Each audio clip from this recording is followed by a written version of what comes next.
still remember that winter night, the one that changed how I saw the world and myself. The city was wrapped in a cold silence, the kind that makes you wish money could buy warmth for everyone. From my penthouse window, I could see my five-star hotel gleaming across the street like a jewel, polished marble, golden light spilling from its lobby and the faint echo of laughter from people who had everything. And then, there was him. A man lying outside the very entrance, wrapped in a torn blanket, his back against the stone wall that carried my family's name, the Marlowe Grand. At first I barely noticed him. People like me were trained not to. My life was schedules, deals, signatures. I didn't look down. I looked forward. But that night the snow started early, soft, slow flakes dancing under the lampposts. And the doorman came up to me, hesitating. "Sir, that man. He's been sleeping there for 3 nights now." I tried asking him to move, but he says he's waiting. "Waiting for what?" I asked, irritated, brushing snow off my coat. "He didn't say, sir. Just waiting," I frowned. The idea of a homeless man waiting outside my hotel felt like an offense. My brand was luxury, exclusivity, not pity. "Call the police if he refuses to leave," I said, turning away. But something in the doorman's eyes, guilt maybe, made me pause. "Wait," I added, lowering my voice. "Did he say anything else?" The doorman hesitated. He asked if Mr. Marlowe still comes here. I froze. Mr. Marlowe, my father, dead for 6 years. I looked back through the glass doors. The man was sitting upright now, his thin hands cupped around a coffee someone must have given him. His eyes were tired but not empty, and for some reason I couldn't look away. The next morning, I was supposed to fly to Dubai for an investors' meeting, but I didn't. Instead, I found myself standing outside the Marlowe Grand, dressed in a coat that probably cost more than everything the man owned. He was still there. "Morning," I said carefully. He looked up slowly. His face was thin, but his voice was steady. "Morning. You can't stay here," I began. "This is private property." "I know," he said. "I'm not here to cause trouble. I just wanted to see the place again." "The place?" I repeated. He smiled faintly. "Used to work here. Long time ago." There was something about the way he said it, the calm acceptance, no bitterness, that disarmed me. "What did you do here?" I asked. "I was a janitor. Back when your father ran the place. He was a good man." The words hit me harder than they should have. My father, Richard Marlowe, had built this empire from scratch. But to me, he'd always been the man who never came home before midnight, who turned affection into lectures and mistakes into lessons. Hearing someone speak gently about him felt foreign. "You worked for my father?" I asked. He nodded. "Until he fired me." I blinked. "He fired you? And you still call him a good man?" He gave a small chuckle. He had his reasons. I'd messed up. Stupid mistake. But he still gave me a chance to explain. "No one else ever did." "What mistake?" I asked before I could stop myself.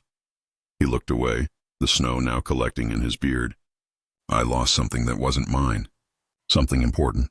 I've spent years trying to make it right." His tone, quiet, remorseful, made my chest tighten. "I didn't know why I cared, but I did. Come inside," I said finally. "You'll freeze out here." He shook his head. "No, I'm fine here." But he wasn't. His fingers were purple, his shoes split. I felt an odd pull, like something was making me stay, making me see him. So I told the manager to bring hot soup and coffee and left him under the awning. Yet all day I couldn't focus. His words haunted me. He was a good man. I lost something that wasn't mine.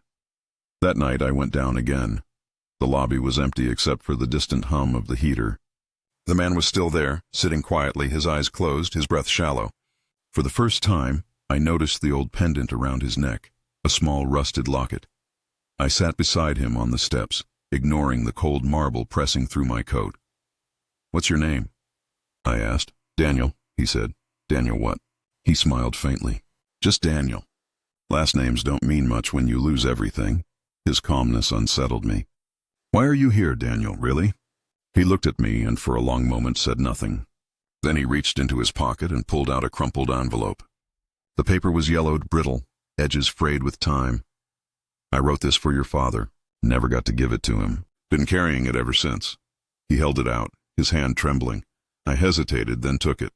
The front said, "To Mr. Richard Marlowe, from D. Carter." I unfolded the letter carefully. The handwriting was rough, shaky. the kind that carried both humility and pain. Sir, I never meant for it to happen. I swear on my life I didn't. The bracelet was in my pocket because I picked it up off the floor, but by the time I tried to return it, they'd already called security. I wanted to explain, but no one would listen.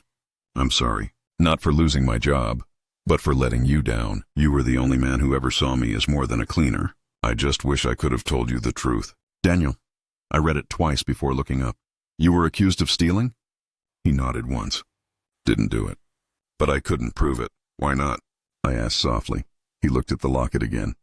Because the bracelet wasn't the only thing I lost that day. There was something in his voice, a deep, quiet ache that felt heavier than the snow falling around us. He closed his eyes, whispering, I thought if I came back here, maybe I'd find peace. I wanted to say something, anything, but the words wouldn't come. For the first time in years, I didn't feel like a billionaire. I just felt human. The next morning, I ordered the hotel staff to find records from 2 decades ago. Old employee lists, security reports, termination files. Everyone looked confused. Billionaires didn't dig into dusty files, but I didn't care. I needed to know. By evening, the manager returned with a thin folder. Sir, this is all we found. Incident from 22 years ago. Employee, Daniel Carter. I opened it slowly. Inside was a single report. Employee dismissed for theft of guest jewelry. No follow-up, no investigation. Just a stamp. Terminated.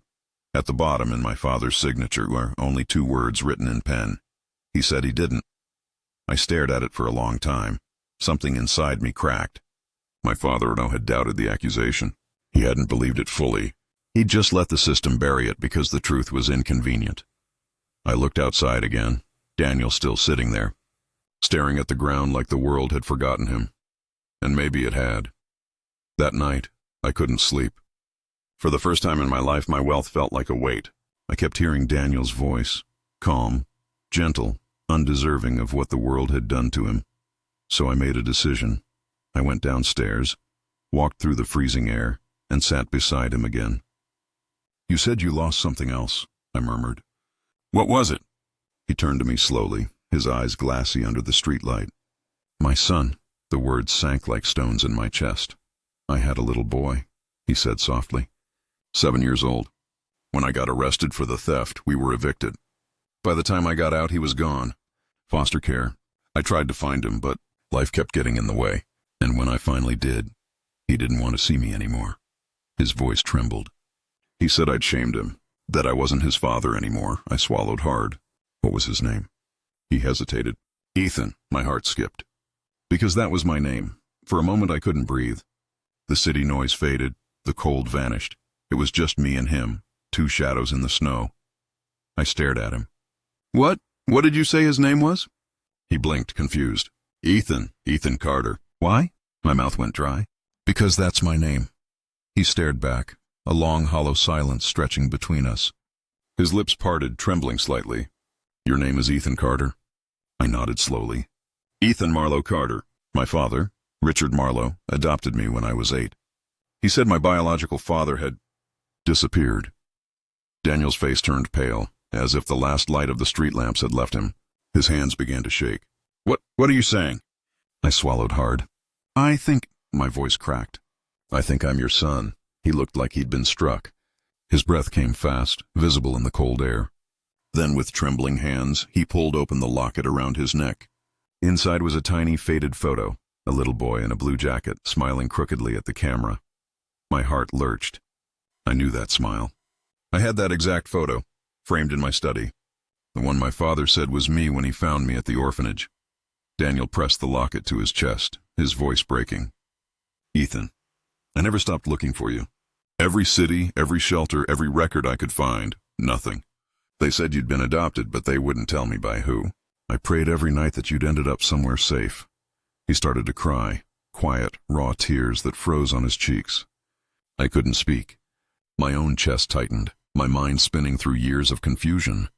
The gaps, the half-truths, the stories my father told to protect me, and suddenly, it all made sense. My adoptive father had found me after Daniel's arrest. The incident was public. The janitor who stole from a guest.